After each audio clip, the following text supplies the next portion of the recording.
Sí. ¿Quién estaba sacando fotos? La lectura, que era la carta, a lo que es la carta a los Hebreos, Hebreos 2, 9 y 11.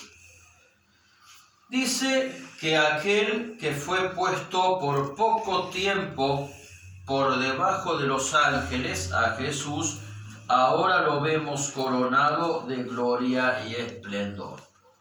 En teoría los ángeles son superiores a nosotros.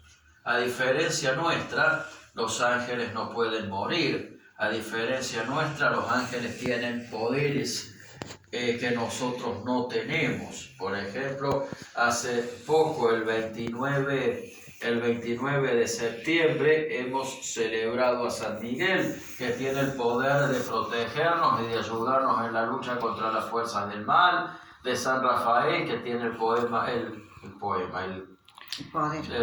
de la sanación, y de San Gabriel, que es el mensajero de Dios. Y sin embargo, y a pesar de que los ángeles son superiores a nosotros, Dios, a la hora de encarnarse, a la hora de bajar para salvar a la humanidad, no elige hacerse ángel, sino que elige hacerse humano.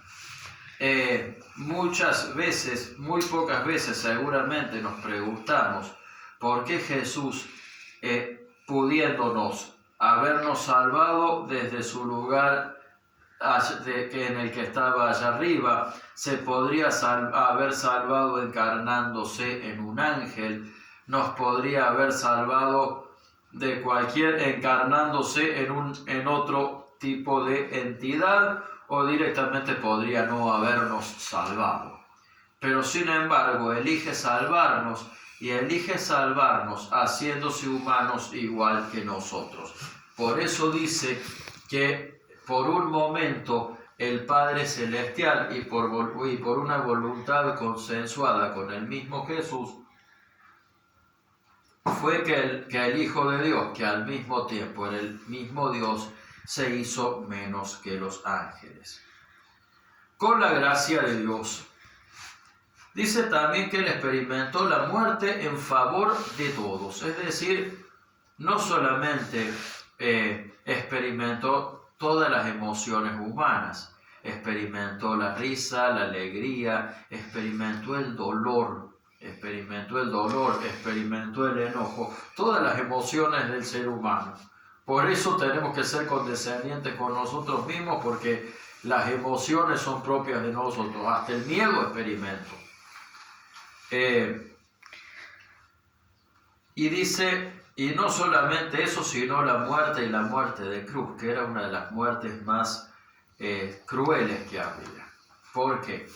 Porque dice que en efecto, dice que Dios, a fin de llevar a la gloria a un gran número de hijos, había que perfeccionar por medio del sufrimiento al jefe que los conduciría a la salvación. Bien, dos conceptos, porque esta carta es muy teológica, pero dos conceptos que siempre tenemos que recordar. Y es que el ser humano, a los ojos de Dios, tiene un lugar especial. Por algo dicen que es el rey de la creación. Nosotros, cuando Dios les dio al ser humano la creación, cuando Dios creó recién al hombre, le dio toda la creación para que la dominara. Le dio toda la creación para que le pusiera nombre a las cosas. Pero el problema, ¿cuál fue? Que por culpa del pecado original, ¿qué pasó? Que el hombre creyó que podía hacer con la creación cualquier cosa. Y resulta que solamente Dios lo que hizo fue darle al hombre la creación para que la administrara, no para que se apoderara de ella haciendo cualquier cosa. Y así es como está el planeta, es como está el planeta que Dios nos dio, gracias al desastre que hemos hecho por abusar de esa condición que Dios nos ha dado. Así está el agua contaminada, así está el cambio climático, así está el calentamiento global. Entonces uno de los primeros mensajes, uno se sorprende de pensar cómo al final la Biblia tenía un mensaje ecologista. Sí, exactamente, porque es nuestra responsabilidad cuidar el mundo que Dios nos dio, el planeta que Dios nos dio. Dios confió en nosotros, Dios nos creó por amor. Dios nos creó por amor puro. Dios nos creó por amor puro y confió en nosotros por amor puro. Por eso nos dio la creación para que la cuidáramos, porque esta creación es nuestra casa. No, esta superioridad que le dio el ser humano sobre el resto de las criaturas no es una superioridad tirana, es un favor que Dios le hace a la humanidad. No somos superiores a Él. Y por lo tanto, lo que Él nos da para administrarlo, tenemos la obligación de cuidarlo. ¿Cómo estoy cuidando?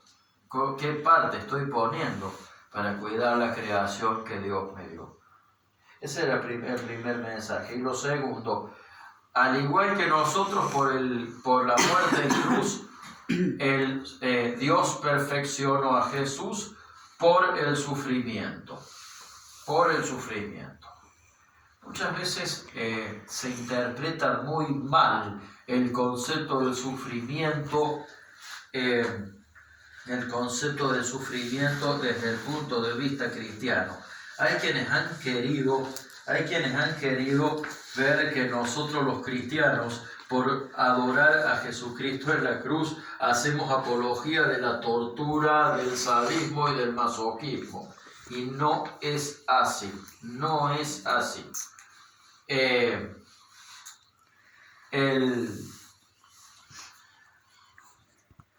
sentido del dolor en el cristianismo es la purificación, es el aprendizaje. No el sufrimiento masoquista, no el sufrimiento donde yo me pongo en víctima, no el sufrimiento donde yo elijo sangrar por la herida, sino esos dolores, ese tipo de sufrimiento que inevitablemente tengo que atravesar por una circunstancia adversa. ¿Qué es lo que obviamente que Dios no quiere que suframos. Obviamente que Dios no quiere que suframos. El sufrimiento es una consecuencia del pecado del ser humano, al igual que la muerte. Y no del pecado, y no solamente del pecado de cada uno, del pecado como una condición del ser humano, sino que a través del sufrimiento Él quiere que nosotros aprendamos algo. O sea, que al igual que Jesús por el sufrimiento en la cruz purificó y expió nuestros pecados, nosotros también de ese dolor, de ese sufrimiento, también lo usemos para aprender, para preguntarle a Dios qué es lo que tenemos que aprender de ese dolor que nos está tocando. ¿Sí? Bien, entonces, primero, tener en cuenta que somos imagen y semejanza de Dios, que por pura gracia, por puro amor, Jesús nos creó y nos salvó. Segundo, ¿cuál es la parte que nos toca? ¿Cuál es la parte que nos toca? ¿Cómo estamos cuidando la creación de Dios? Y tercero, si me toca un dolor, un sufrimiento, ¿qué tengo que aprender de ese sufrimiento? Que Jesús y la Santísima Virgen nos lo enseñen y nos hagan progresar en la gracia y nos asistan con esa gracia. Amén. Amén. Muy bien, vamos.